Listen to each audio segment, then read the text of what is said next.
Jó, capítulo 35. Em seguida, Eliú disse: Jó, você não tem direito de dizer que para Deus você é inocente, e também não pode perguntar assim: ó Deus, será que sentes mal com o meu pecado? E que vantagem tenho se não pecar?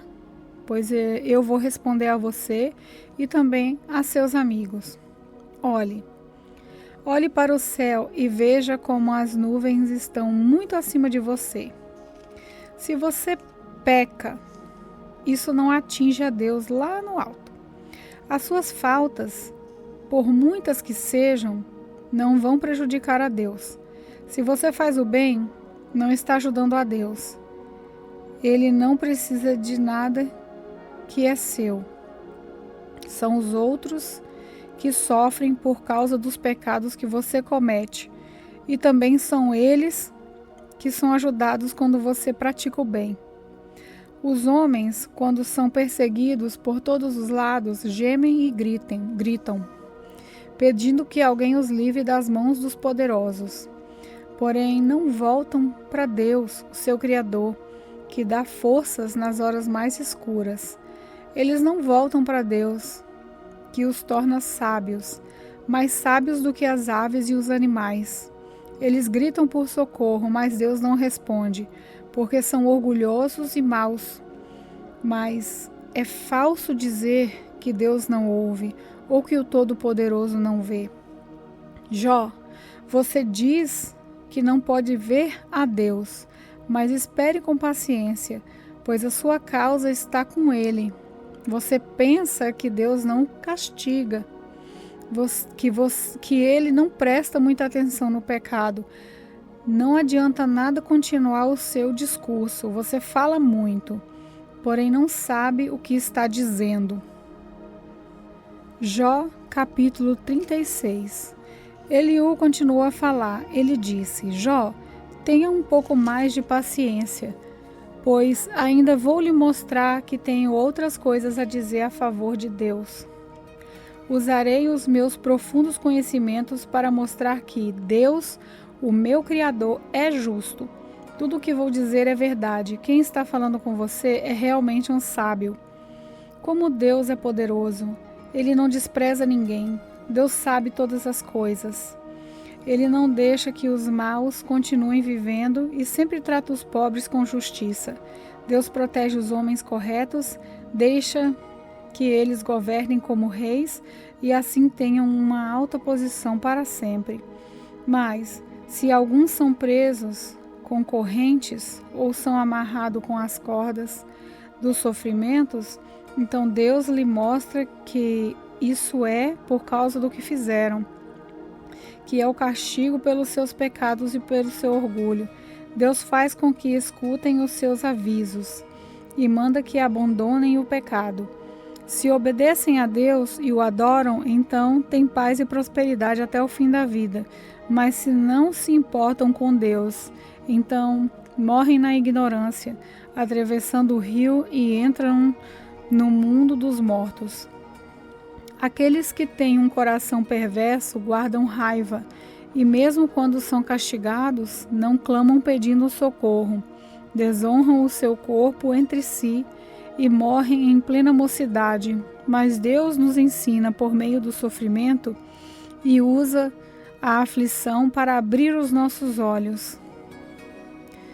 Jó, Deus o livrou dos perigos e o deixou viver em segurança. A sua mesa sempre se comeu do bom e do melhor, mas você foi julgado e condenado, e agora está recebendo o castigo que merece. Cuidado!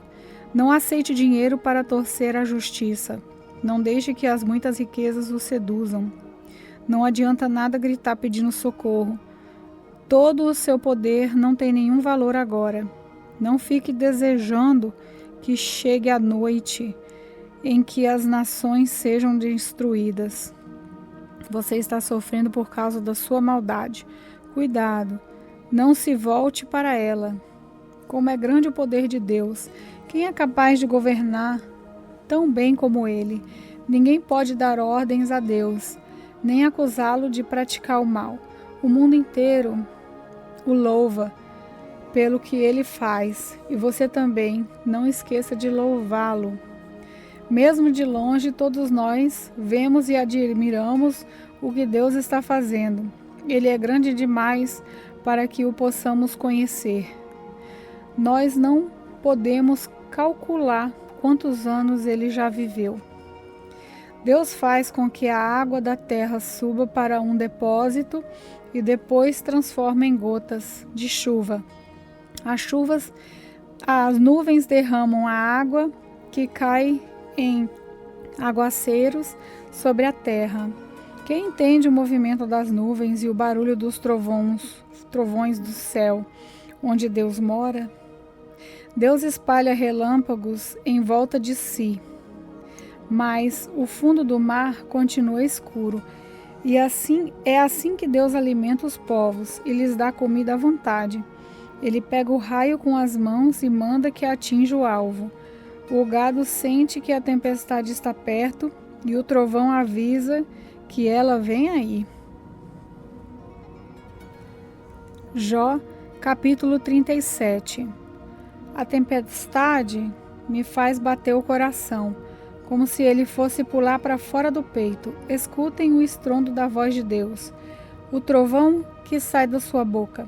Ele solta relâmpagos por todos os lados do céu e de uma ponta da terra à outra. Então ouve-se o ruído da sua voz, o forte barulho do trovão. Durante todo o tempo, os relâmpagos não param de cair. Deus troveja com a sua voz maravilhosa. Ele faz grandes coisas que não podemos compreender. Deus manda que caia neve sobre a terra e também fortes pancadas de chuva.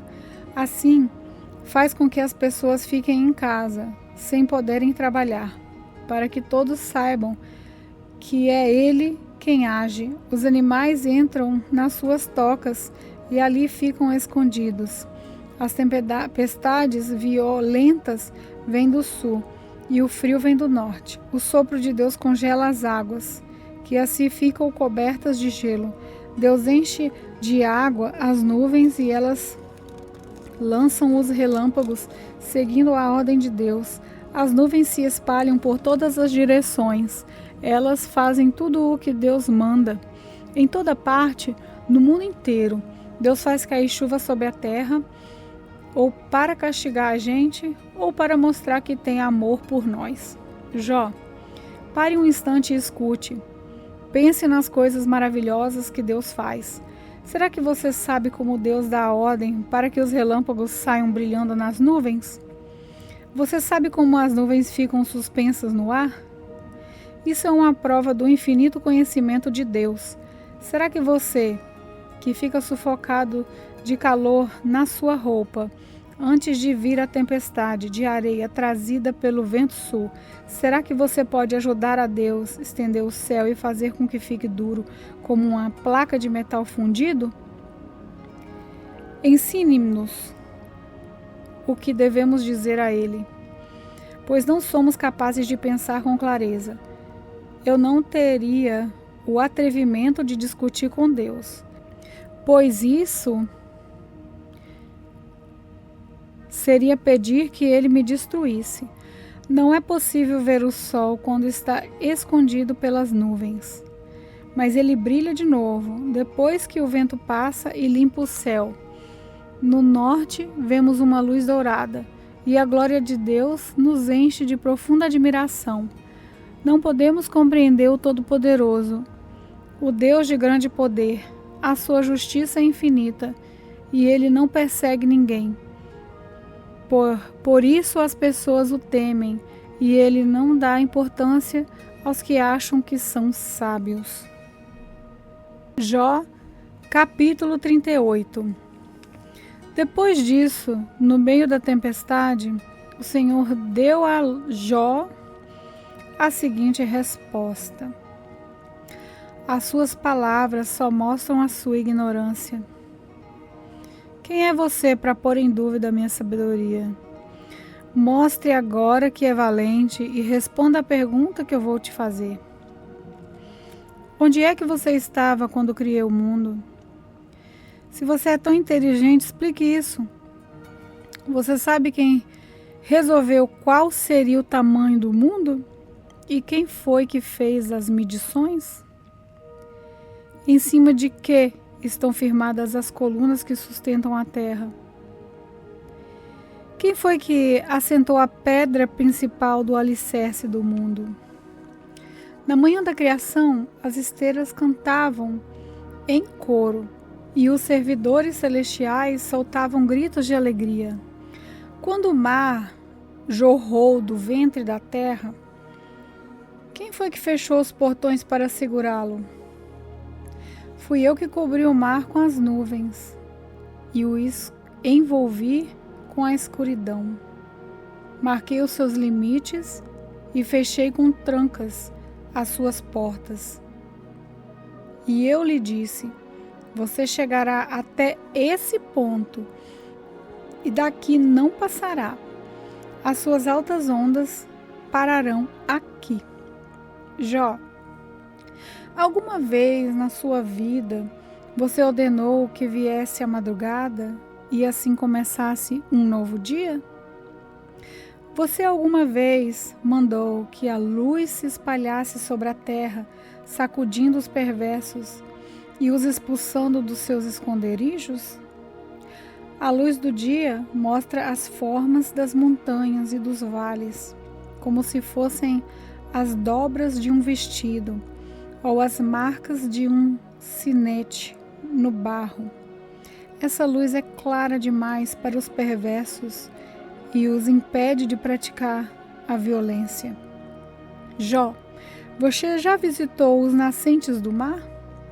Já passeou pelo fundo do oceano? Alguém já lhe mostrou os portões do mundo dos mortos? Aquele mundo de escuridão sem fim? Você tem alguma ideia da largura da terra? Responda, se é que você sabe tudo isso. De onde vem a luz? Qual é a origem da escuridão? Você sabe mostrar a elas até onde devem chegar e depois fazer com que voltem outra vez ao ponto de partida? Sim, você deve saber, pois é bem idoso e já havia nascido quando o mundo foi criado. Você alguma vez visitou os depósitos onde eu guardo a neve e as chuvas de pedra, que ficam reservadas para tempos de sofrimento e para dias de luta e de guerra? Você já esteve no lugar onde nasce o sol? Ou no ponto onde começa a soprar o vento leste? Quem foi que abriu um canal para deixar cair os aguaceiros e marcou o caminho por onde a tempestade deve passar? Quem faz a chuva cair no deserto e em lugares onde ninguém mora? Quem rega as terras secas e despovoadas, fazendo nascer nelas o capim? Será que a chuva e o orvalho têm pai? E quem é a mãe do gelo e da geada? Quem faz com que as águas virem pedra e que o mar fique coberto com uma camada de gelo? Será que você pode amarrar com uma corda as estrelas das 7 cabrinhas ou soltar as correntes que prendem as 3 Marias? Você pode fazer aparecer a estrela d'alva ou guiar a ursa maior ou a ursa menor? Você conhece as leis que governam o céu ou sabe como devem ser aplicadas na terra? Será que a sua voz pode chegar até as nuvens e mandar que caia tanta chuva que você fique coberto por um dilúvio? Você pode fazer com que os raios apareçam e venham dizer-lhe: estamos às suas ordens. Quem deu sabedoria às aves, como o íbis, que anuncia as enchentes do rio Nilo, ou como o galo, que canta antes da chuva? Quem é capaz de contar as nuvens? Quem pode derramar a sua água em forma de chuva? Quem faz o pó virar barro, ligando os torrões uns aos outros? Será que é você quem dá de comer às leoas e mata a fome dos leãozinhos? quando estão escondidos nas suas covas ou fica de tocaia nas moitas? Quem é que alimenta os corvos quando andam de um lado para o outro com fome? Quando os seus filhotes gritam a mim pedindo comida?